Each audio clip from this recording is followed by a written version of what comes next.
2016년 이스라엘은 한 가지 문제를 겪고 있었습니다. 그것은 미국과 이란 등이 체결한 핵 협정인 포괄적 공동행동 계획에 관한 것입니다. 미국과 이란, 그리고 주요 2의 당사국 사이에 체결된 이 협정은 이란이 핵 개발을 포기하는 대신 미국 주도로 이루어지고 있던 서방의 경제 제재를 완화해주는 조치를 담은 협상이었습니다. 그러나 이스라엘은 이 협정을 믿지 않았습니다.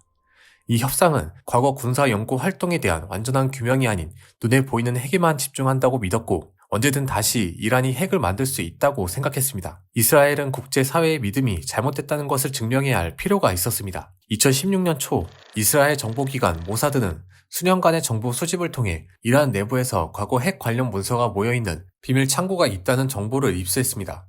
2017년 이스라엘은 이란의 수도 테헤란 남부 슈라바드 지역의 비밀 창고를 특정하고 작전 준비를 진행합니다. 2018년 1월 31일 모사드 요원 수십 명이 해당 창고를 급습해 수만 쪽의 종이 문서와 수백 개의 디지털 매체를 확보하고 이를 반출합니다. 이것은 단순히 원본의 복사본을 획득한 것이 아닌 원본 자체를 획득했다는 것에 중요한 의의가 있었습니다. 같은 해 4월 30일 당시 이스라엘 총리 네타냐후는 텔아비브에서 열린 기자회견을 통해 이스라엘은 이란의 비밀 핵 아카이브를 확보했다고 발표하고, 해당 문서들이 과거 이란의 군사적 핵 프로그램 관련 설계 및 계획, 그리고 보고서 등을 포함한다고 주장했습니다. 5월 초 우방국에 자료를 제공하고 정밀 분석을 시작합니다. 이러한 행위는 국제사회의 믿음이 잘못되었다는 것을 객관적으로 증명하겠다는 이스라엘의 시도였습니다. 분석된 자료에서는 2003년 이란이 대규모 가시적 핵시설을 공식적으로 중단한 이후에도 기술적 문제점을 보완하기 위한 연구가 지속되었다는 사실이 밝혀졌습니다. 또한 국제사회가 2015년 최종 평가에서 이란의 무기화 활동이 과학적 연구 수준을 넘지 않았다고 밝혔지만, 2003년 중단된 시점에서 이미 핵 탄두 설계는 완성되었으며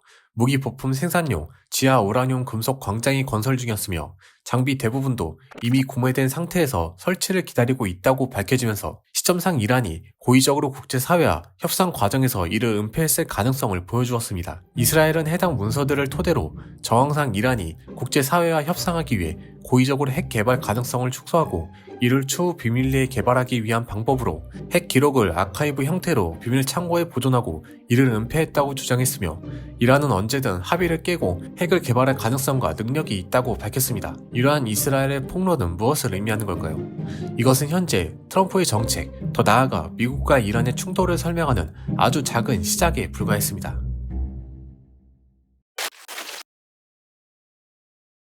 2017년 당시 미국 대통령으로 취임한 트럼프는 이전 오바마 행정부에서 펼쳤던 중동 정책에 불만을 갖고 있었습니다. 이러한 정치적 동기는 단순히 오바마 행정부에 대한 개인적인 불만이 아니었습니다. 공화당 전체의 불만이었죠. 미국 공화당 내에서는 포괄적 공동행동 계획이 중동의 평화를 이루지 못할 것이라고 주장했습니다. 경제 제재가 해제되면 이란은 숨겨왔던 기술로 국제사회의 눈을 피해 비밀리에 다시 핵 개발을 시작할 것이며, 이것이 지역 대리 세력과 이란이 생산하는 무기들에 장착될 것이라고 말했습니다. 이러한 주장은 트럼프의 지지층으로 다가갈수록 높았고, 트럼프 역시 내부 정치적 흐름과 자신의 정치적 어젠다를 이끌기 위한 방법으로 기존 미국이 펼쳤던 중동 정책에 대한 문제를 끊임없이 제기했습니다. 그리고 2017년 취임과 함께 포괄적 공동행동 계획을 재인증하려는 검토 기조를 보였습니다. 그러나 트럼프 대통령은 포괄적 공동행동 계획을 재인증하기 위한 정치적 동기가 부족했습니다. 공화당 내에서는 포괄적 공동행동 계획에 대한 문제가 있다고 지적하는 의견이 있었지만, 이를 두고 어떤 방식으로 채택해야 하는지는 의견이 나뉘고 있었으며, 국제사회는 이 협정이 대부분 수용 가능한 수준이라고 밝혀왔습니다. 그리고 이러한 흐름 속에서 하나의 인물이 등장합니다. 제러드 쿠시너는 트럼프의 사위이자 트럼프 취임 직후 백악관 선임 고문으로 활동하며 중동 정책을 수행하기 시작했습니다. 그는 트럼프 1기 행정부 중동 정책의 핵심을 담당하는 인물로, 이스라엘은 제러드 쿠시너에게 포괄적 공동행동 계획이 잘못된 선례를 남길 것이라고 밝히며 지속적으로 이에 대한 문제를 제기했습니다. 또한 한 발 더 나아가 비공식 로비 활동을 벌이며 미국을 설득하는 작업을 병행합니다. 그리고 이러한 견해와 행동을 제러드 쿠시너에게 했던 국가는 이스라엘만이 아니었습니다. 사우디아라비아는 이란의 문제가 핵으로 국한되지 않는다고 판단했습니다. 이것은 당시 지역 정세와 연관되어 있습니다. 협정이 체결될 시기 이라크 내 민병대는 ISIS에게 맞서는 과정에서 세력이 급격하게 확장되기 시작했고, 이들 중 일부는 이란과 밀착해 정치 및 군사적 영향력을 확대했습니다. 사우디는 이 흐름을 이란의 지역 투사력 확대로 인식했습니다. 예멘에서는 후티 반군이 수도 사나를 장악하자 사우디는 주변국과 함께 예멘 문제에 개입하기 시작했습니다. 이것은 당시 예멘 대통령이었던 하디의 요청에 있었지만 근본적인 문제는 후티 반군이 이란의 지원을 받는 세력이라는 점 때문이었습니다. 지정학적 위협에 대한 우려로 사우디가 개입하자 후티 반군은 최초 대규모 공중 공격을 감행하며 사우디 내 시설들을 타격함으로써 위협이 현실화되었고 이것은 곧 후티 반군을 지원하는 이란의 위협이라는 인식으로 이어졌습니다. 당시 레바논의 헤즈볼라는 시리아 내전에 개입을 공식적으로 선언했습니다. 이것은 시리아 아사드 정권을 보호하려는 이란의 요청에 따라 이루어진 조치이기도 했지만 헤즈볼라 입장에서 시리아가 무너질 경우 이란으로부터 받는 지원이 차단될 것을 우려하는 등 복합적인 이유들이 작용됐습니다. 이란은 당시 민족주의적 갈등으로 시작된 다수의 내전, ISIS에 대한 문제, 외부 위협의 차단 등 다양한 이유로 각 지역 세력들에게 지원함으로써 지역적 문제를 해결하려는 의도를 보였지만 이것은 결과적으로 사우디아라비아를 포위하는 듯한 형식으로 나타났습니다. 사우디 입장에서 이것은 자신들의 지역 패권을 차단하려는 움직임이자 직접적인 위협이 된다고 느끼기 충분했고 후티의 공격은 현실로 나타났다고 판단했습니다. 그 결과 사우디는 이스라엘과 공식적인 외교 라인이 없는 상태임에도 불구하고 이스라엘과 함께 제라다 쿠시너에게 핵으로 한정된 포괄적 공동행동 계획은 사실상 지역 문제를 해결하는 데 무의미하다고 지적했고 지속적인 비공식적 로비 활동들을 벌이며 더 강도 높은 해법을 요청하는 상황에 이르게 됩니다. 그리고 이것은 2018년 이스라엘의 핵 아카이브 폭로로 큰 전환점을 맞이하게 됩니다. 이스라엘의 이러한 핵 아카이브 폭로에 대한 의견은 다양했습니다. 이란은 조작된 문서라고 주장했고 국제사회에서는 과거의 자료일 뿐이라고 지적하는 의견이 있는 반면 미국 내 공화당과 트럼프 지지층들은 이 자료들이 미래의 위협을 상징한다고 판단했습니다. 하지만 이란을 제외한 국제사회의 상당수는 실제 검증된 자료로 인식했습니다. 중요한 사실은 문서의 진실 여부, 시점의 문제, 포괄적 공동행동 계획의 작동 여부를 떠나 이스라엘의 핵 아카이브 폭로가 트럼프 대통령의 협정을 탈퇴하려는 강력한 동기 중 하나로 작용하게 됐다는 사실입니다. 특히 중동 내 이란과 마찰을 겪고 있던 미국의 주요 동맹국들은 이것을 계기로 더 강력한 협정이 필요하다는 점을 주장하기 시작했습니다.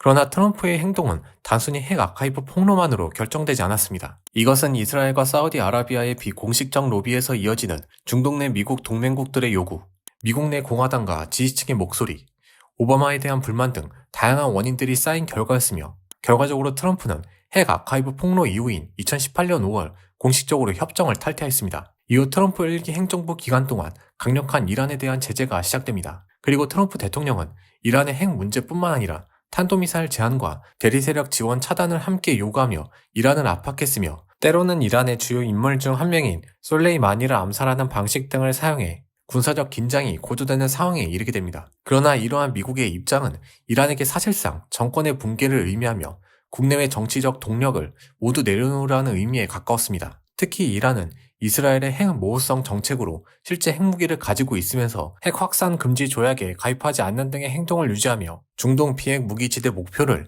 의도적으로 묵인하며 자신들을 기만하고 있다고 주장했습니다. 이란 입장에서 실제 핵무기가 없는 자신들과 비교해 이스라엘의 전력은 분명했고 외부 지원 차단과 탄도미사일 제한의 조치가 함께 이루어진다면 그 결과는 더욱 분명해 보였습니다. 이 때문에 트럼프의 협상 탈퇴는 이란 내 강경파들의 입장을 강화시켜주는 계기가 되었으며 이란 내 중도 온건파의 입지가 줄어드는 결과로 이어졌습니다. 이러한 결과 이란 내 도시 중산층과 청년층들 사이에서 시리아와 가자보다 이란이 먼저이며 대리전 비용 및 외부 개입에 대한 자제를 촉구하며 이란의 대외 정책에 대한 반감이 높아지는 상황에서도 이란은 생존을 이유로 미국의 강경한 태도에 맞대응하는 상황으로 이어졌습니다. 그리고 이러한 미국과 이란의 강경한 태도는 트럼프 1기 행정부가 끝나는 순간까지도 이어졌습니다. 이후 바이든 행정부에서 이 문제가 다시 논의되며 상황이 바뀔 것처럼 보였습니다. 바이든은 포괄적 공동행동 계획의 복귀를 주장했고 취임 직후 이란과의 협상을 재개했습니다. 그러나 트럼프 1기 행정부 기간 동안 이란 내 강경파의 목소리가 커지면서 바이든의 협상이 장기 교착 상태에 직면했고 결국 협상이 결렬되는 상황으로 이어지게 됩니다. 바이든은 임기 후반 핵 합의는 죽었다고 비공식적으로 언급했으며 비슷한 시기 국무차관인 커트 캠벨은 공개 청문회에서 포괄적 공동행동 계획으로 돌아갈 가능성을 보는 사람은 없다고 밝히기도 했습니다. 오히려 바이든 행정부 시기 이란의 핵무기 제조 역량은 더욱 늘었다는 보고가 이어졌고 2020년 하루 30만 배럴에 불과했던 이란산 원유 수출은 2024년 하루 150만 배럴로 급증했다는 보고서가 발표되는 상황에 이르게 됩니다. 수년간 이어진 미국과 이란의 대치와 교착은 트럼프에게 이란을 압박하라는 미국 공화당과 중동 내 동맹국 그리고 트럼프 지지층들의 요구로 이어졌습니다. 트럼프 2기 행정부 시작과 함께 이란에 대한 고강도 제재를 선언합니다. 트럼프 행정부의 요구 조건은 분명합니다. 이란의 핵 개발뿐만 아니라 탄도미사일과 대리세력 지원 차단에 대한 패키지 형식의 협상을 원하며 이에 대해 이란이 받아들이기 전까지 물러서지 않겠다는 입장입니다. 만약 트럼프가 자신의 요구 조건을 완화하고 부분적 합의로 선회한다면 중동 내 동맹국들의 안보 우려, 공화당 지지층들의 압박, 트럼프의 정치적 어젠다가 맞물리면서 정치적 생명을 잃을 위험에 빠질 수 있습니다. 반대로 이란은 핵 문제만 협상이 가능하다는 입장이며 탄도미사일 제한과 대리세력 지원과 같은 문제는 이스라엘이라는 존재에 대한 주권적 방어수단, 국제사회의 제재에서 이란이 유일하게 지속 가능한 권력 투사 수단, 체제의 생존 도구라는 인식이 크며 서방은 이란에게만 강요하고 이스라엘과 사우디에게는 묵인하는 이중 잣대를 보이고 있다고 비판했습니다. 결국 이 모든 흐름은 하나의 결론으로 모입니다. 미국과 이란은 서로 물러설 수 없는 구조적 교착 상태에 갇혔다는 사실입니다. 2026년 2월 6일, 미국과 이란은 오만에 모여 이 문제에 대한 협상을 시작하겠다고 밝혔습니다. 그러나 두 국가의 입장 차이는 현재까지 분명하다는 점에서 이 협상이 일시적인 소강 상태로 이어질지언정 언제든 다시 터질 수 있는 문제라는 사실을 보여주고 있습니다. 그리고 2018년 이스라엘의 이란 핵 아카이브 폭로는 이러한 복합적인 구조를 보여주는 아주 작은 시도에 불과했습니다.